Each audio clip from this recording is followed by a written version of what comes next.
வணக்கம் மக்களே. இன்றைக்கி நம்ம பார்க்க போகிறது எல்லா இடத்துலையும் மீன் பிடிக்கிறதுக்கான ஒரு சூப்பரான விசிறி வேலை. இதோட திக்னஸ் பார்த்தீங்கன்னா 0.3 mm திக்னஸ்ஸு, 32 mm திக்னஸ்ஸு. இதோட கண்ணு சைஸ் பார்த்தீங்கன்னா 45 mm, ஒரு 2 போகிற மாதிரி வரும். இது வந்து ஒரு மிலிட்ரி மேனுக்காக நம்ம ரெடி பண்ணிக்கிறோம், ஒரு ஆர்மியில் வேலை செய்கிறவங்களுக்காக. இது வந்து ஏன்னா இது இந்த மாதிரி வேலை வந்து நம்ம நிறைய பார்த்துருக்கோம். ஆனால் இன்றைக்கி வந்து நம்ம இந்த வேலையை தான் மீன் பிடிக்க போகிறேன். ஒரு கஸ்டமருக்காக காட்டின வழியில் இன்றைக்கி ஜஸ்ட் ஒரு மீன் பிடிச்சி காமிக்க போகிறேன். இதில் ரிவ்யூ எப்படின்னு பார்க்கலாம், இந்த வேலை எப்படி வைதுன்னு பார்க்கலாம். ஏன்னா இவர் வந்து ஆர்டர் கொடுத்த நண்பர் வந்து ஆர்டர் கொடுத்துருந்து என்ன பண்ணுறீங்க, வேலை ரெடி ஆச்சா இல்லையா, எவ்வளோ வேலை நடந்துக்கிட்டதுக்கு அப்படின்னு ரொம்ப டவுட்டாக கேட்டே இருந்தார். அதுவும் இல்லாமல் வேலை ரெடி ஆச்சா, இப்போது என்ன வேலை நல்லா வைதா இல்லையான்னு இவர் ரொம்ப சந்தேகமாக கேள்வி கேட்டார். ஸோ இந்த வேலையில் நம்ம மீன் பிடிச்சி காமிக்க போகிறோம் அவருக்கு எப்படி இருக்குது அப்படின்னு.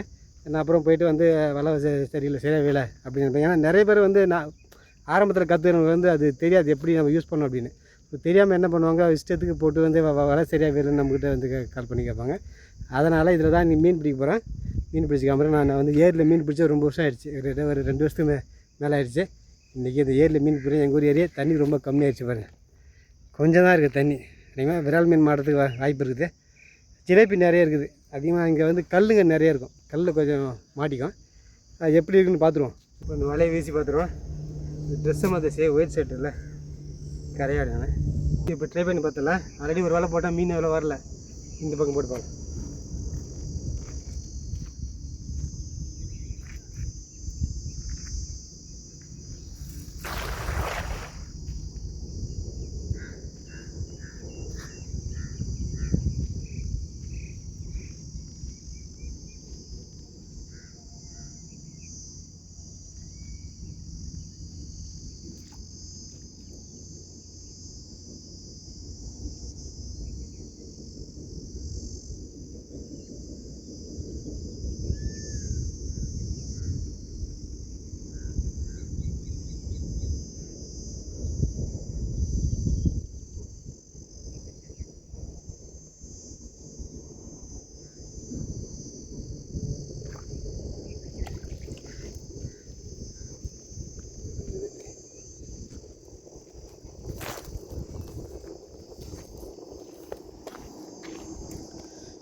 ஒரு 4-5 ஜிலேபி இருக்குது.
இதுதான் வந்து அதில் சின்ன மீன் மாற்றத்துலேயே. இப்போ நிறைய பேர் வந்து இந்த 2 விரல் போகிற மாதிரி இருந்தால் அது காலிக்கு சைஸ் மீன்லாம் போயிடுமா, அது போயிடுமா கேட்குறீங்க. இது வேணால் ஒரு 100 கிராம் தான் இருக்கும், போக மாட்டோம்.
வந்து ஒரு சின்ன சாணி கண்டை ஒரு 6 மீன் மாட்டிக்கிது. எல்லாம் கொஞ்சம் சின்ன சின்ன கண்டை. ஒரு சாணி கண்டை ஒன்று வந்து காணுமே, பெரிய கண்டை வளையல் அதுவாக வந்து வந்துச்சு.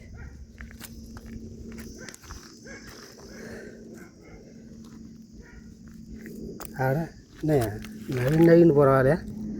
இது வந்து சாணி கண்டை. இது வீட்டுக்கு போகிறதுல இது நிலம என்ன வந்து தெரியாது. வந்து நூலாக போகலாம். சரி சீக்கிரத்தில் போட்டு வைப்போம்.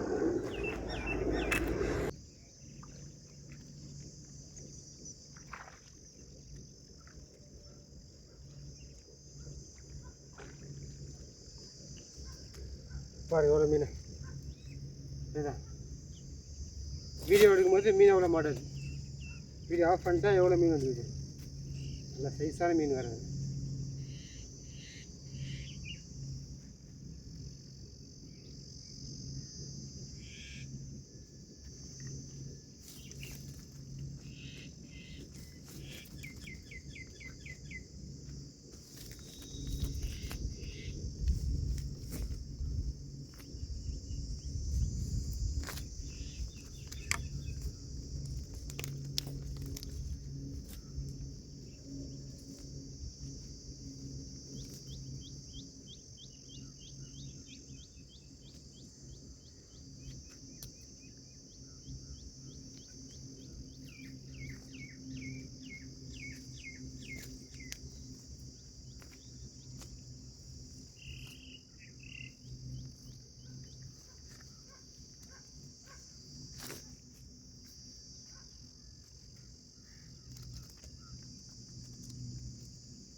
என்ன பண்ண போகிறேன்னா, இந்த ஓரத்துலேருந்து இந்த கல் மேலேருந்து அங்கே போட போகிறேன் வலையை உள்ள. எப்படி வேறு தெரியும் தெரியல. இது பார்த்தல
மீனை பாருங்க.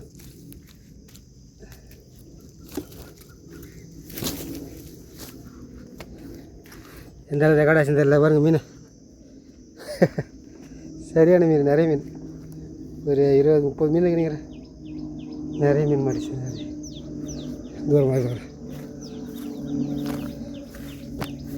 ஆனால் கரெக்டான பொசிஷன் இல்லை வைக்கிறதுக்கு. எவ்வளோ மீன் இருக்குது.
பேக் கேமரா வச்சுருக்கிறேன்.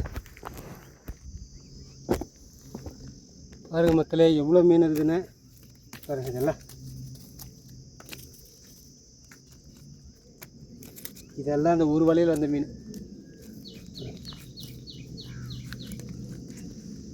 இதெல்லாம் வந்து இது எல்லாமே ரொம்ப கம்மி, இதோட நிறைய மீன் வரும். ஓகே ரைட்டு மக்களே, இந்த வீடியோ எடுத்துகிட்டு முடிச்சுக்கலாம் நினைக்கிறேன். பாருங்கள் வலை சூப்பராக இருக்குது, வலை அருமையாக இருக்குது. நீங்கள் பார்த்துருப்பீங்க. இன்னொருத்தர் கொடுக்குற வலையை நம்ம ரொம்ப யூஸ் பண்ணக்கூடாது. ஜஸ்ட்டு ஒரு சின்ன ட்ரையல் தான் வலை எப்படி இருக்குது. ஏன்னா அவங்களோட சந்தேகத்தை கிளியர் பண்ணுறதுக்கு தான் இது போடுறதை தவிர ஒத்துக்காரில்லை. எல்லா வலையுமே ஒரே மாதிரி தான் இருக்கும், ஒரே பேட்டர்ன் தான். அதனால் வலை விழுமானு சந்தேகப்படுது. எந்த வலையாக இருந்தாலும் வந்து நாம் தான் அந்த விழுற மாதிரி ரவுண்டாக போடணும். அதுவும் ரவுண்டாக விழாது, அது உங்கள் திறமை தான். சரிங்களா? ஒன்று கட்டுற விதமும் ஒன்று இருக்குது. ஸோ நம்ம வலை எல்லாம் பக்கா விழும். எவ்வளோ மீன் பிடிச்சிருக்கா பாருங்க. ஸோ மீன் பார்த்தீங்கன்னா பாருங்கள் இவ்வளோ மீன் பிடிச்சிருக்கிறேன். நிறைய மீன் வந்து இப்போ இந்த அளவு மீனை வந்து தண்டு ஒரு 10 கிலோ மீன் பிடிச்சிருப்பேன் வச்சுக்கலாம். உதிருது ஆடத்தின அப்படி இருக்குது. ஒரு 10 கிலோ மீன் பிடிச்சிருப்பேன். அதில் வந்து பாதி ஒரு 4-5 கிலோ மீன் இதில் இருக்குது. மீதி வந்து தண்ணியிலே விட்டுட்டேன். ஏன்னா சின்ன சின்ன மீன் இல்லை. நான் போய் ஜிலேபி மீன் சாப்பிட்டு ரொம்ப நாள் ஆச்சு. ஒரு 2 வருஷம் கழிச்சு இருந்தால் ஜிலேபி மீன் சாப்பிட போகிறேன். நம்ம ஊர் ஏரி வந்து சுத்தமான ஏரி மீன், எந்த கழிவுகளும் கிடக்காத அருமையான ஏரி. காடு பின்னாடி பார்த்தீங்கன்னா சுற்றி காடு தான். பாருங்கள் எனக்கு பின்னாடிலாம் காடு தான். பாருங்கள் எனக்கு பின்னாடிலாம் காடு தான். இந்த காட்டில் தான் ஏரி சூப்பராக இருக்கும். தண்ணி அருமையாக இருக்கும், மீனும் சூப்பராக இருக்கும். யாருக்காவது ஃப்ரெஷ்ஷான மீன் வேணால் நம்ம ஊர் ஏரிக்கு வாங்க, தண்ணி ரொம்ப குறைஞ்சிச்சு, ஜாலியாக மீன் பிடிக்கலாம். சரிங்களா? ரைட்டு மக்களே, அடுத்த வீடியோ சந்திப்போம். இந்த வலையை தேவைன்னா கான்டாக்ட் பண்ணுங்கள், நம்பர் டிஸ்பிளேல போடுறேன். ஓகேவா?